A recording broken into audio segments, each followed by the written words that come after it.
Hello friends, welcome to my channel SWG study with Gurukuls. और आज हम पढ़ने वाले हैं part 2 of the problem solving. Friends, जब हम प्रॉब्लम सॉल्विंग का पार्ट 1 पढ़ रहे थे तब मैंने बताया था कि व्हाट इज़ प्रॉब्लम सॉल्विंग। आज हम इसको और थोड़ा डिटेल में जान लेते हैं कि क्या होता है प्रॉब्लम सॉल्विंग। जब हम प्रॉब्लम सॉल्विंग की बात कर रहे होते हैं तो we are talking about a mental process, एक ऐसा mental process that is dedicated to the solving problem. वो उसकी डेडिकेशन किस तरफ है कि वो प्रॉब्लम सॉल्व करना चाहता है। कैसे? By discovering, analysing the problem. इसीलिए इस प्रोसेस को बोला जाता है problem solving. So it is a process dedicated not just to find out the solution but the best solution। इसमें ये भी नहीं है कि हमें सिर्फ सोल्यूशन निकालना है, इसमें जो हम व्यक्तिगत तौर पे बेस्ट सोल्यूशन फाइंड आउट करने की कोशिश करते हैं। तो ऐसे there is no best way, वैसे तो कोई बेस्ट वे नहीं, क्योंकि हम जो सोल्यूशंस निकालते हैं अपने कंफर्ट के हिसाब में, जो मतलब ऐसा सोल्यूशन निकालो जो हमें फेवर करे। हो सकता है एक पर्टिकुलर प्रॉब्लम है, सेम प्रॉब्लम है, बट उसका सोल्यूशन आपके लिए और मेरे लिए डिफरेंट हो। जैसे कि मुझे और आपको दोनों को बॉम्बे जाना है, बट हमारे पास इंडिविजुअल कुछ कंस्ट्रेंट हैं। जैसे कि मेरे पास हो सकता है टाइम का कंस्ट्रेंट हो, आपके पास हो सकता है फाइनेंशियल कंस्ट्रेंट हो। तो आप हम जो है डिफ़र कर सकते हैं by the mode of the transport. Like by air जा सकते हैं, बाय रोड जा सकते हैं, डिपेंडिंग कि हमारे पास कंस्ट्रेंट क्या है। So unique problems have unique solutions. कुछ प्रॉब्लम्स होते हैं जो बहुत यूनिक होते हैं, तो उनके सॉल्यूशंस भी यूनिक होते हैं। तो friends, there are some steps in problem solving. जब हम कोई भी प्रॉब्लम को सॉल्व कर रहे होते हैं तो देयर आर सिंपल स्टेप्स। यहाँ पे मैं सिंपल 7 स्टेप्स डिस्कस कर रही हूँ। That is the identification of problem, defining और understanding the problem, forming a strategy, organization of information, allocating the resources, keep monitoring and evaluation। हम वन बाय वन इनको discuss करेंगे डिटेल में। So the first step in the problem solving is the identification of the problem, जो कि first step है and बहुत important है। Unless and until आप किसी प्रॉब्लम को आइडेंटिफाई नहीं कर पाएंगे कि ये हमारी एक्चुअल प्रॉब्लम है, तो तब तक जो है आप जो है प्रॉब्लम को सॉल्व ही नहीं कर सकते। जैसे कि आपके मार्क्स लगातार एक पर्टिकुलर सब्जेक्ट में कम आ रहे हैं, तो ये आपकी प्रॉब्लम है। अब इसकी मतलब ये जो प्रॉब्लम, इसको आइडेंटिफाई करिए। प्रॉब्लम इसकी बिहाइंड क्या है मेन, कि या आप उसको टाइम नहीं दे पा रहे हो, या आपके जो टीचर हैं आप उसका समझ नहीं पा रहे हो, या आपको उसमें एक्स्ट्रा हेल्प की ज़रूरत है, क्या है। सो आइडेंटिफाई करिए प्रॉब्लम को। प्रॉब्लम करनी हो तो that is the first step. तो आप उसमें आइडेंटिफाई करेंगे कि आप इनफ टाइम नहीं दे रहे हो, या फिर कुछ और प्रॉब्लम है, या आपको और पढ़ने की ज़रूरत है। You need to work hard. जब आपने एक प्रॉब्लम को आइडेंटिफाई कर ली है, उसके बाद आपको डिफाइन एंड अंडरस्टैंड करना पड़ता है ना। डिफाइन और अंडरस्टैंड ऑफ प्रॉब्लम में क्या आता है, इसमें ये आता है कि आप मतलब क्यों टाइम नहीं दे पा रहे हो। मान लीजिए कि आप जो है उस सब्जेक्ट को या प्रॉपरली पढ़ नहीं पा रहे हो, समझ नहीं पा रहे हो, फिजिक्स समझ नहीं पा रहे हो। क्यों नहीं समझ पा रहे हो सकता है आपको उसके बेसिक्स क्लियर नहीं है, हो सकता है आप जो है पढ़ते वक्त उस पर फोकस नहीं करते, कंसंट्रेशन नहीं करते, हो सकता है आप प्रोक्रेस्टिनेशन करते हो कि अच्छा कल करेंगे, परसों करेंगे, लाइक दैट, अभी तो ये काम कर लेते हैं, वो काम कर लेते हैं। So after identifying the problem, you need to define and understand your problem. Basically यहाँ पे हम क्या करते हैं, we need to know who, why, how, when and what if solution. मतलब हम जो है सारे WH जो क्वेश्चंस हैं वो सब फाइंड आउट करने की कोशिश करते हैं एक प्रॉब्लम की, कि कौन रिस्पॉन्सिबल है। मैं रिस्पॉन्सिबल हूँ कि मैं प्रोक्रेस्टिनेट करता हूँ, और करता हूँ तो क्यों करता हूँ, मेरे को क्यों कल पे डालने का मन करता है, कि मेरे को सब्जेक्ट इंटरेस्टिंग नहीं लगता या समझ नहीं आता, और हाउ, कैसे ये सॉर्ट आउट हो सकता है, कब सॉर्ट आउट हो सकता है, क्या सोल्यूशन हो सकते हैं। तो ये सब जो है हम इसमें जानने की कोशिश करते हैं। जानने के बाद हम एक स्ट्रैटेजी बनाते हैं।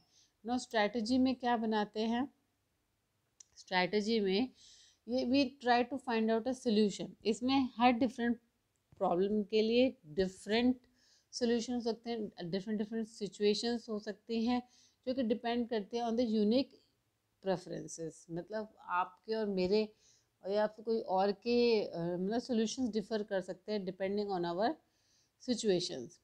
फॉर एग्जांपल हो सकता है कि मैं जो हूँ स्टडी के साथ वर्क भी करती हूँ, सो मेरे लिए एकदम ये मतलब मैं अच्छे सब्जेक्ट उस पर्टिकुलर सब्जेक्ट में मार्क्स अच्छे लाना चाहती हूँ, उसके लिए मुझे टाइम देना है, मैंने आइडेंटिफाई कर लिया और मुझे पढ़ना है।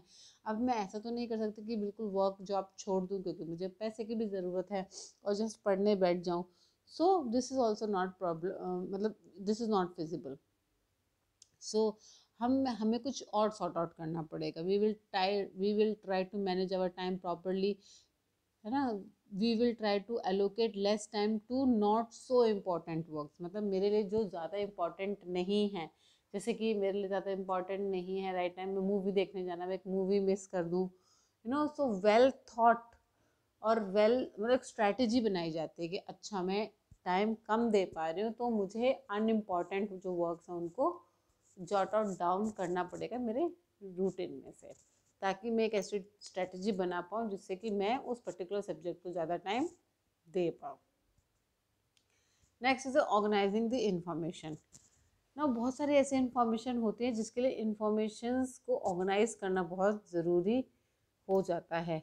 जैसे कि किसी भी प्रॉब्लम को जानने के लिए, समझने के लिए क्या इम्पोर्टेंट है कि what do you know about the problem, आपको प्रॉब्लम के बारे में क्या क्या पता है, और what do you not know about the problem, आपको क्या नहीं पता है और क्या पता है। ये जो दो चीज़ें हैं, दो स्टेप्स हैं, वो बहुत इम्पॉर्टेंट है ये कि आप कितने एक्यूरेटली से किसी भी प्रॉब्लम के सोल्यूशन पे पहुंचेंगे। And it will depend on the amount of the information available to you. कोई भी प्रॉब्लम का समाधान तभी निकाला जा सकता है कि जब आपके पास उसके रिलेटेड बहुत सारी क्रूशल इम्पोर्टेंट इंफॉर्मेशन अवेलेबल हो। तो इसके लिए आपके पास जितने भी इंफॉर्मेशन उसको ऑर्गेनाइज करते हैं, कंटेम्पलेट करते हैं। एंड कभी कभी ऐसा होता है ये जो इंफॉर्मेशन ऑर्गेनाइज करते करते हमें ऐसी इंसाइट आती है, ऐसा ज्ञात होता है कि हमें अपनी स्ट्रेटजी को रिवाइज करने की ज़रूरत है। जैसे कि कभी कभी हम अपने हिसाब से कुछ कुछ ऑर्गेनाइज कर रहे होते हैं, बट डाउन द लाइन जब हम सारी इंफॉर्मेशन को ऑर्गेनाइज कर लेते हैं तब हम जो है हमारी स्ट्रेटजी को चेंज करना पड़ता है। जैसे कभी कभी हम जब ट्रिप कोई प्लान कर रहे होते हैं, हम सोच रहे होते हैं कि पर्टिकुलर मंथ में जाएंगे तब इतना पैसा होगा, फैमिली के साथ जाएंगे, बट कभी कभी ऐसा आता है कि कुछ इमरजेंसी आ जाती है तो हमें वो सब कुछ चेंज करना पड़ जाता है depending on our situation and the information available to us. This is organise, जैसे हम अपने बिल सेविंग ये सब कुछ ऑर्गेनाइज करके रखते हैं, उसी प्रकार से हमें सारी इंफॉर्मेशन ऑर्गेनाइज करनी पड़ती है, करते हैं for the problem solving. Next is allocating the resources. Now यहाँ पे एलोकेटिंग ऑफ रिसोर्सेज का क्या मतलब है। एलोकेटिंग रिसोर्सेज, देखिए जो भी रिसोर्सेज है, टाइम मनी रिसोर्सेज, ये बहुत लिमिटेड होते हैं सबके पास, एंड सब इसको अपनी हाई प्रायोरिटी से यूज़ करते हैं, स्पेसिफिकली मनी टाइम ना। जो प्रॉब्लम बहुत इम्पॉर्टेंट है आप उसको ज़्यादा रिसोर्सेज एलोकेट करने की कोशिश करेंगे। मान लीजिए आपका एंट्रेंस टेस्ट आ रहा है कोई, तो आप जो है उसमें ज़्यादा मैक्सिमम टाइम यूज़ करना पसंद करेंगे। मान लीजिए कि आपके पास जितना भी पैसा है वो बहुत लिमिटेड है और आपको जो है बहुत सारे फॉर्म्स भरने हैं एंट्रेंस टेस्ट के लिए, तो आप जो है मनी कट डाउन करोगे अपने आउटिंग के लिए, और आपको पता है कि आपके पेरेंट्स इतना अफोर्ड नहीं कर सकते हैं, तो you will allocate the resources according to your problem and that will be done with the proper planning ना। हमारी प्रॉब्लम यहीं सॉल्व नहीं हो जाती है, अगर हमें कोई सोल्यूशन मिल जाता है प्रॉब्लम का, उसके बाद भी हमें क्या करना होता है, we need to continuous monitoring करने की ज़रूरत होती है, हमें अपनी प्रोग्रेस को डॉक्यूमेंट करने की ज़रूरत होती है। एंड उसके लिए हमें मेमोरी पर रिलाई बिल्कुल नहीं करना होता, because we can forget even if we have good memory. तो क्या करते हैं इफ़ेक्टिव प्रॉब्लम सॉल्वर्स, इनफैक्ट बहुत अच्छे अच्छे एंटरप्रेन्योर्स भी क्या करते हैं, जॉट डाउन करते हैं, लिखते हैं अपनी जो उनकी प्रोग्रेस है उसको लिखते हैं कि आज मेरा ये प्रोग्रेस था, कल ये है, और एक मंथ में ये है, और ईयर में ये है। तो इससे क्या होता है, दे कैन रीएवैल्यूएट। अपने जो सोल्यूशन है उसको रीवैल्यूएट करते हैं। जैसे कि बहुत सारे हम मॉक टेस्ट देते हैं, सेल्फ टेस्ट लेते हैं every week, 2 weekly, fortnightly, to track our progress कि हम अपने एंट्रेंस की तैयारी कैसे कर रहे हैं। तो इसको बोलते हैं मॉनिटरिंग।